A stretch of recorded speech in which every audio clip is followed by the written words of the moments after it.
Nós que queremos ter uma vida rica espiritualmente, não podemos desprezar ou ignorar o assunto do Espírito Santo. Muitos não conhecem a obra do Espírito. Quando nós falamos assim, o Pai, o Filho, o Espírito Santo, fica uma coisa muito generalizada e muitas vezes nós ignoramos a obra de cada um e a necessidade que nós temos de todos os três. Não é uma coisa assim, se já temos Jesus, basta, ou se temos o Pai, já basta, não precisamos de mais nada.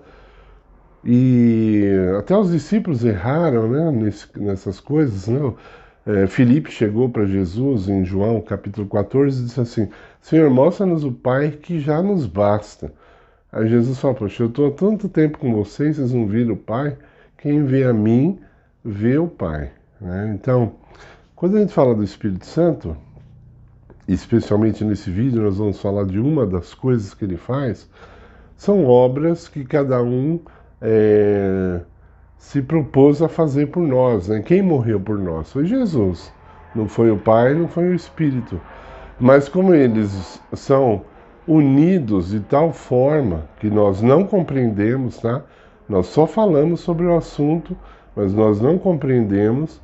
Os três morreram por nós, em Cristo. É fácil de entender isso? Lógico que não. Lógico que não. Né? Mas enfim, deixa isso lá para o lado de Deus.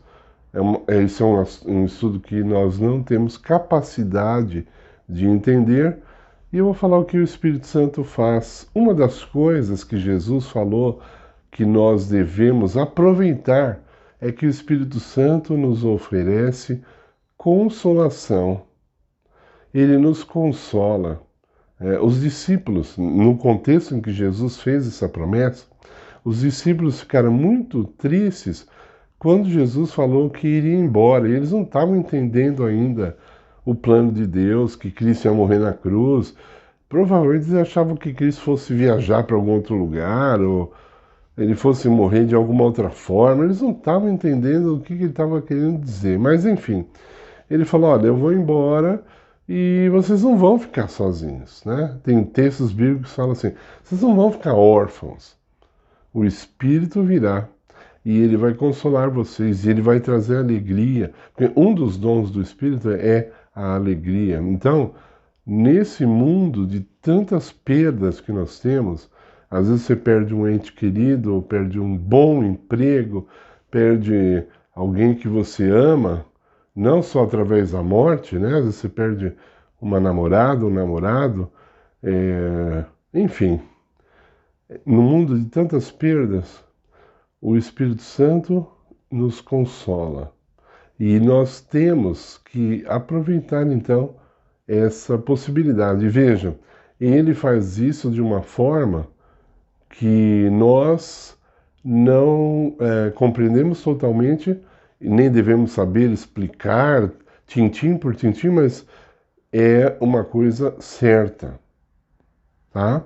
Então, quando Cristo estava vivendo um momento de muita angústia, a Bíblia chama de agonia, no Getsemane, pouco antes de ele ser crucificado, a Bíblia diz que um anjo veio consolar a Jesus. Esse anjo veio consolar Jesus por ordem do Espírito Santo. O Espírito Santo ele funciona como um coordenador dos anjos, dizendo o que os anjos devem fazer sob suas ordens. Então, os anjos participam desse ministério do Espírito Santo, nos trazendo, entre outras coisas, esse consolo, uma mensagem de conforto. A palavra de Deus tem muitas mensagens, muitos textos que falam de conforto. Então, nós não somos deixados apenas com uma palavra escrita. Não, quando nós meditamos, quando nós memorizamos esses textos bíblicos que falam sobre conforto, eles têm um poder acrescido porque os anjos, os próprios anjos de Deus, vêm até nós e fazem com que aquele texto seja experimentado. Então não é teoria. Nós vamos experimentar aquele texto Nós nos apegamos à promessa do conforto e do consolo, e nessa hora os anjos vêm e nos tiram a tristeza. Veja, Jesus entrou no Getsêmani de um jeito, na angústia, triste. A Bíblia diz que ele chegou a suar sangue de tanta tristeza, mas ele não saiu do jardim desse jeito. Quando ele saiu do jardim, já estava com uma disposição nova, renovada, diferente. Estava finalmente decidido morrer por nós na cruz, que seria algo muito terrível e não é o assunto do vídeo aqui. Mas você que está passando por uma coisa bem moderna, que é a palavra depressão, o Espírito Santo não é qualquer coisa, e ele não é qualquer pessoa, e ele não dá qualquer conselho. Tudo que ele faz é muito precioso. É mais precioso que qualquer conselho de homem. É mais precioso que qualquer conforto humano. Então, veja, muitas pessoas dizem que sentem conforto quando estão assim deprimidas em comer uma caixa de chocolates, né? Olha, o Espírito Santo é muito mais precioso que uma caixa de chocolate, eu garanto para vocês. Mas o problema é, mais uma vez, nossa sociedade é apressada.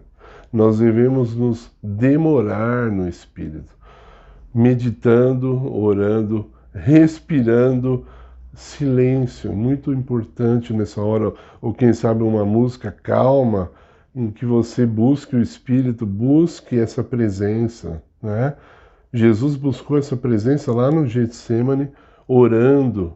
Ele queria que os discípulos orassem com ele não queria ficar sozinho, não. Os discípulos dormiram, a palavra diz. Então, se você tiver uma família ou amigos que possam orar com você nessa hora, melhor ainda, né? Você vai sentir mais ainda esse conforto. Aliás, falando dos amigos, nós somos chamados para sermos mini Espírito Santo, porque o apóstolo Paulo, pelo menos esse texto eu vou citar, ele diz que nós devemos consolar os nossos irmãos, né? Na fé, os nossos familiares, o próximo. Nós devemos ser também, além dos anjos, instrumentos na mão do Espírito Santo, levando consolo para aqueles que estão passando por momentos de perdas, por momentos de tristezas. Então, por isso que nós devemos ser bons conhecedores da palavra de Deus, porque dessa forma nós vamos trabalhar uníssonos com o Espírito Santo. Nós vamos pegar a palavra de um homem falho, e que muitas vezes é até contrária ao que o Espírito diz, e vamos querer trabalhar junto com o Espírito. Não, não tem como. Quando uma pessoa, por mais intelectual que seja, por mais filósofo que seja, como nós já falamos aqui, se ela não segue os métodos de Cristo, ela não vai ser usada pelo Espírito Santo falando justamente o contrário do que ele ensina. Não tem como, né? Então, por isso, nós devemos buscar o poder do Espírito. Ele está disponível 24 horas. Você não precisa ficar fazendo promessas para ele. Ah, se você me ajudar, eu faço isso, faço aquilo. Não. O Espírito te ama. O Espírito Santo te ama como Jesus também te ama. Não se preocupe em querer fazer obras para agradar o Espírito Santo, não. Isso é uma coisa muito errada. Então, você não precisa acender velas ou fazer nenhum ritual. Basta você se entregar nas mãos dele, através, de novo, da oração, da meditação, dessa busca simples e singela por esse poder infinito que está à nossa disposição. Meus queridos, precisamos do seu like em nosso vídeo, se inscreva em nosso canal para que ele possa crescer e que nós possamos levar essa mensagem a muitas pessoas em nome de Jesus. Amém.